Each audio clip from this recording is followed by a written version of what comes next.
E aí, tudo bem? Vamos então partir para o nosso resumão de história. Lembrando que nós estamos vendo aí o segundo reinado.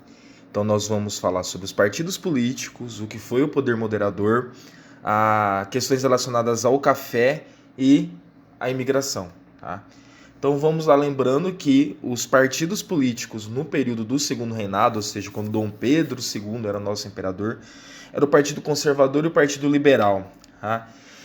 Não havia muita diferença nesses dois partidos, não tinha muita diferença ideológica. O que a gente pode entender como diferença é que o Partido Conservador defendia a permanência dos portugueses no poder, e já o Partido Liberal queria romper com essa presença portuguesa, já que o Brasil era independente, era livre em relação a Portugal. Tá?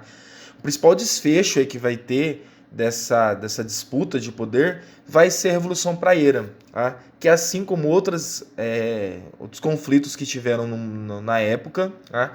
Em 1948, um grupo sai do Partido Liberal, rompe com o Partido Liberal e cria o Partido Praieiro. E vai receber esse nome porque eles vão se encontrar na Rua da Praia, em Recife. Tá? Então, em 1848, esse grupo vai se reunir e vai chegar à seguinte conclusão, que o Brasil precisa adotar o federalismo, precisa excluir, abolir o poder moderador, precisa expulsar os portugueses, nacionalizar o comércio de varejo e a criação do sufrágio universal. Tá? E por que eles vão ter essas medidas? Porque a cana-de-açúcar estava em declínio.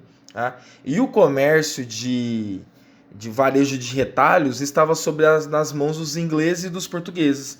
Então, os produtores de cana-de-açúcar, os comerciantes, eles vão se apoiar ao Partido Praieiro nessa ideia de expulsar os portugueses e os ingleses daquela região para que eles pudessem ter controle sobre o comércio, principalmente sobre o comércio de retalhos. Tá? Então eles vão defender que cada estado seja autônomo, federalismo. Eles vão defender o fim do poder moderador, que nós vamos ver mais para frente aquele poder que o Dom Pedro II tinha de controlar os outros poderes, de controlar o Congresso, de controlar o Judiciário, tá? A expulsão dos portugueses, a nacionalização do comércio de varejo, ou seja, quem vai fazer o comércio são brasileiros e não mais estrangeiros, e o sufrágio universal, que é o voto para todo mundo que é considerado cidadão no Brasil. Tá? No caso aí, mulheres, negros, indígenas ficam para outro momento. A revolução foi contida, tá? Mas serve para a gente entender o ódio aí que a elite brasileira vai começar a ter do poder moderador. E aí dá para a gente começar a entender esse poder moderador. Eu trago em destaque para vocês duas charges. Tá? A primeira charge mais recente, né, seria o Dom Pedro II com uma entrevistadora, e aí a entrevistadora pergunta para ele: a Constituição é para todos, Majestade? E aí ele responde: quase todos, eu estou acima dela. Por quê? Porque ele tinha o poder moderador. E aí vem a segunda charge embaixo. Com o poder moderador, o Dom Pedro controlava o Congresso, controlava o parlamento. Ele que decidia quem ia ser ministro, quem não seria. Se alguma coisa fosse feita que ao contrário ao seu interesse, ele vetava, ele desconfigurava o Congresso, ele dissolvia o Congresso. Tá? Então, o poder moderador é o que a gente vai chamar aí de parlamento às avessas. Tá? O Brasil tinha o parlamento, o Brasil tinha aí esse poder legislativo, tinha o poder judiciário, mas quem acabava mandando mesmo era o Dom Pedro II com o poder moderador. Tá? Depois de todo esse aspecto político do momento, a gente precisa entender também a questão do café, que vai ser muito importante. Tá? E aí tem aí essa tabela que eu trago para vocês, e essa tabela ela é bem importante para a gente entender o seguinte: foque ali na coluna do café. Olha, em 1821, o café representava 18,4% das exportações brasileiras. Já lá em 1891 até 1900, a última década lá, o café já é responsável por 64,5%. O café vai assumir o posto como principal produto de exportação. Olha só, a elite agora, quem tem grana no Brasil é quem produz café. Então a gente vai ter uma mudança significativa na economia do Brasil. O café ele vai surgir respeitando essa demanda externa, essa necessidade externa do café. Tá?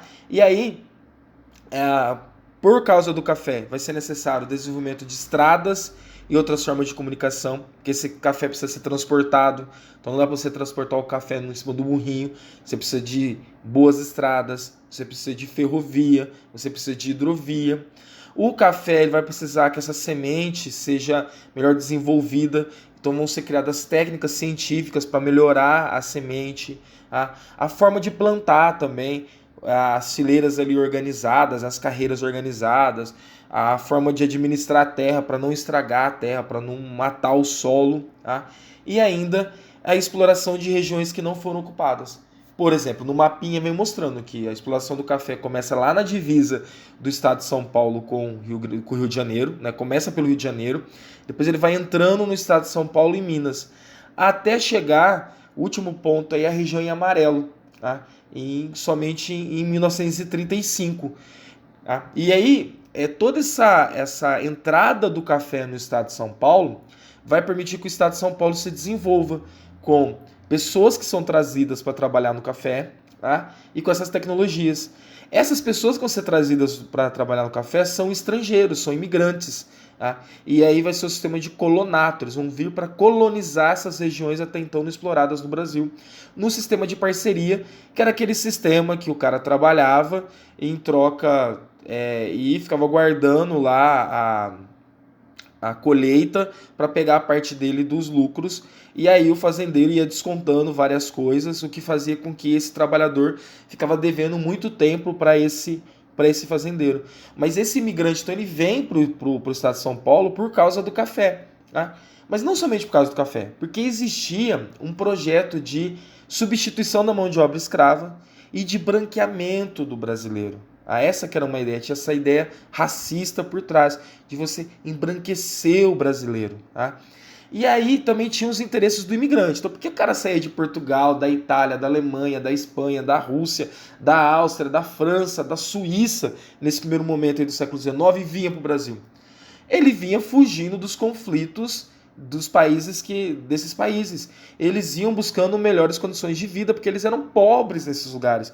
E o Brasil representava para essas pessoas um lugar que eles poderiam se desenvolver, um lugar que eles poderiam se tornar ricos. Então, esse colonato aí era marcado por essa ideia de embranquecer, substituir a mão de obra escrava, e a pessoa se submetia a essa viagem de navio até o Brasil, porque aqui no Brasil ele acreditava que ia ter uma vida melhor. Até mais, até o nosso próxima aula aí.